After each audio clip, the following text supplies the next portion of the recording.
Hey guys, welcome back to our channel academic maker. मैं doctor Nazish Hasan. Hope आप सभी अच्छे होंगे, स्वस्थ होंगे।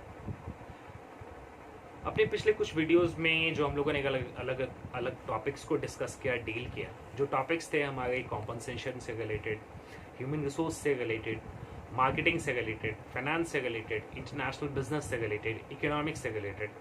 तो आज हम लोग एक बड़े मज़ेदार टॉपिक को डील करने वाले हैं जो ह्यूमन रिसोर्स मैनेजमेंट के अंदर आता है।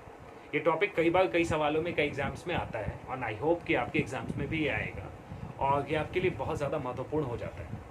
आज जिस टॉपिक पे हम लोग बात करने वाले हैं वो टॉपिक है कॉम्पनसेशन सिस्टम। कॉम्पनसेशन सिस्टम का मतलब कि आप लोगों को उनकी जो सेवाएं ले गए, उनकी जो स्किल्स को ले गए, आप एक्वायर कर गए, या जो उनकी स्किल्स या उनकी जो भी नॉलेज है, उसकी जो सर्विसेज ले गए, उसके बदले में जो उनको रिवॉर्ड देते हैं, जो पेमेंट देते हैं, that is known as compensation system. Compensation system का ऑब्जेक्टिव्स क्या है, हम लोग इसके बारे में आज अपने वीडियो में बात करेंगे। फिर जॉब इवैल्यूएशन प्रोसेस के बारे में बात करेंगे and then after will be winding up the video. तो शुरू करते हैं ऑब्जेक्टिव्स। ऑब्जेक्टिव्स क्या है कॉम्पनसेशन सिस्टम का? List the basic factors in determining pay rates. पहला ऑब्जेक्टिव ये होता है कि list the basic factor in determining pay rates. Basic factor को आपको लिस्टिंग करना पड़ेगा, आपको नोट डाउन करना पड़ेगा in determining the pay rate की पे रेट आप क्या देंगे एम्प्लॉय को। आपने देखा होगा कई कंपनीज में जो नॉर्मली कई बार ये सवाल होते हैं, आप लोगों में से कई लोग हैं जिनके अपने नोन अननोन फैमिली या कहीं ना कहीं हर बंदा जो है या बंदी जो है वो एक पैकेज पे है, वो चाहे गवर्नमेंट एम्प्लॉय है चाहे वो प्राइवेट एम्प्लॉय है, उसको एक पैकेज दिया जाता है कि हाँ आपको इतना से इतना रेंज के बीच में पेमेंट मिलेगा। तो list the basic factors in determining pay rates. Basic factors कौन कौन से हैं उनको आपको नोट डाउन करना पड़ता है in determining the pay rates. ये करता कौन है? ये करता है human resource manager. List the basic factors. तो बेसिक फैक्टर्स क्या होंगे, किन किन चीज़ों को ऐड ऑन करता है, कैसे करता है, ये सारी चीज़ें आती हैं कॉम्पनसेशन के ऑब्जेक्टिव्स में, part 1। Objective number 2, explain in detail how to establish pay rates. ठीक है, पे रेट्स तो मैंने डिसाइड कर लिया कि हाँ इस बंदे का इस डेजिग्नेशन पे, इस पोस्ट पे मैं इतना पेमेंट करूंगा। अब मैं उसको क्या करता हूँ कि explain in detail how to establish pay rates. उसको एक्सप्लेन करना पड़ता है कि पे रेट्स के बीच में कैसा एक सामंजस्य बैठेगा, कैसा एक कोऑर्डिनेशन बैठेगा, कैसा एक एस्टैब्लिशमेंट होगा। इसका मतलब ये नहीं कि ज़्यादा नहीं पेमेंट जो है, पे रेट जो है बहुत ज़्यादा नहीं होना चाहिए, पे रेट जो है बहुत कम नहीं होना चाहिए।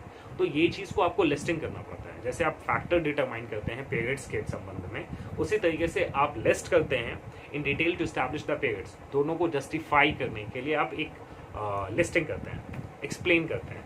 Explain how to price managerial and professional job. Managerial job के लिए क्या पेमेंट करेंगे और प्रोफेशनल जॉब के लिए क्या पेमेंट करेंगे, दोनों को एक्सप्लेन करना पड़ेगा, आपको अलग करना पड़ेगा। प्रोफेशनल जॉब अलग हो सकता है, किस तरीके से हो सकता है, आपकी कंपनी में आपका सीए है, तो आपका जो सीए है वो एक प्रोफेशनल है, उस प्रोफेशनल जॉब के लिए उसको क्या पे करने वाले हैं। लॉयर है, उसको आप क्या पे करने वाले हैं। आपकी कंपनी में for emergency purposes security services है, सो दे आर ऑल्सो प्रोफेशनल, तो उनको आप क्या पे करने वाले हैं। स्किल्ड लेबर्स है, वो प्रोफेशनल्स है, तो उनको आप क्या पे करने वाले हैं, उसको अलग सेग्रीगेट किया जाता है।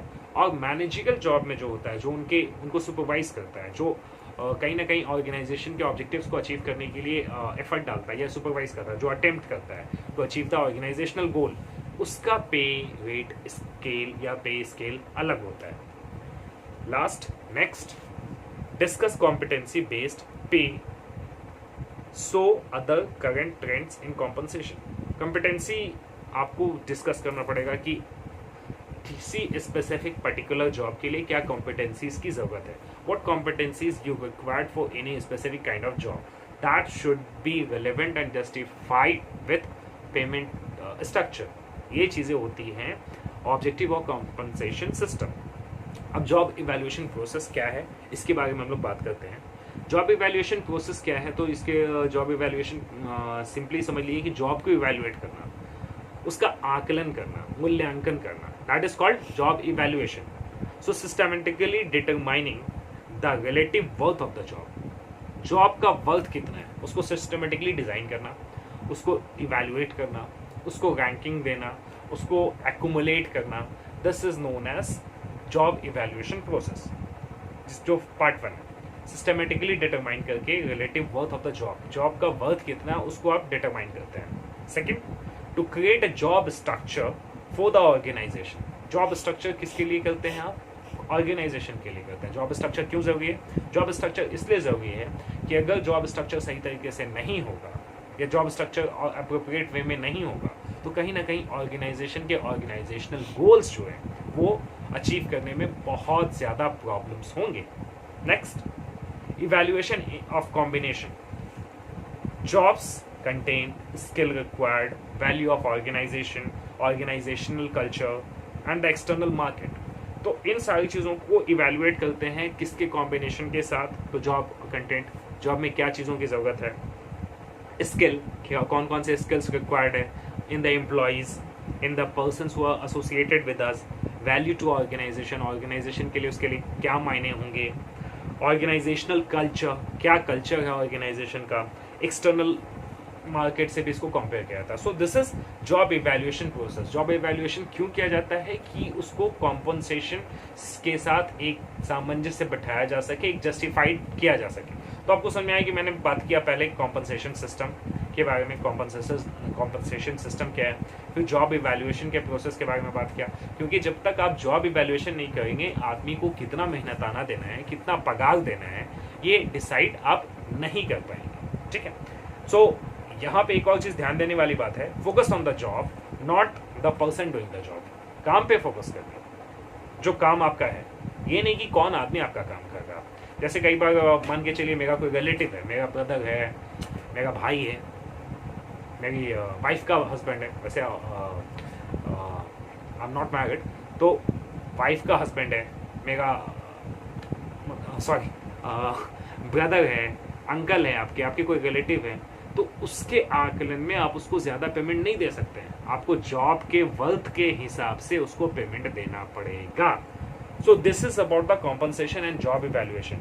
अगले वीडियो में जो हम लोग बात करेंगे, या इसको अभी हम लोग कर लेते हैं, नेक्स्ट वीडियो में जो हम लोग बात करने वाले हैं, basic factor in determining pay rates, क्या क्या फैक्टर्स हैं उसके बारे में हम लोग बात करेंगे, मेथड्स ऑफ जॉब इवैल्यूएशन, ये दो चीज़ों के बारे में हम लोग अपने अगले वीडियो में बात करेंगे। उससे पहले जो बिफोर क्लोजिंग जो लास्ट टॉपिक जो हम लोग कर लेते हैं, determining and internally align job structure.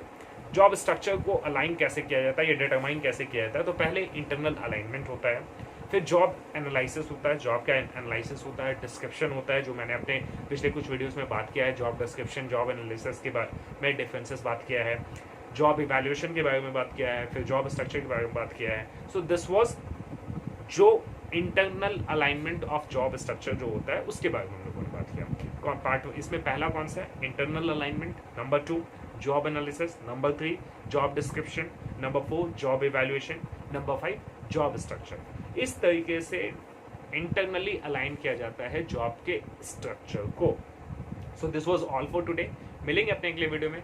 Till then stay tune, bye bye, thank you very much.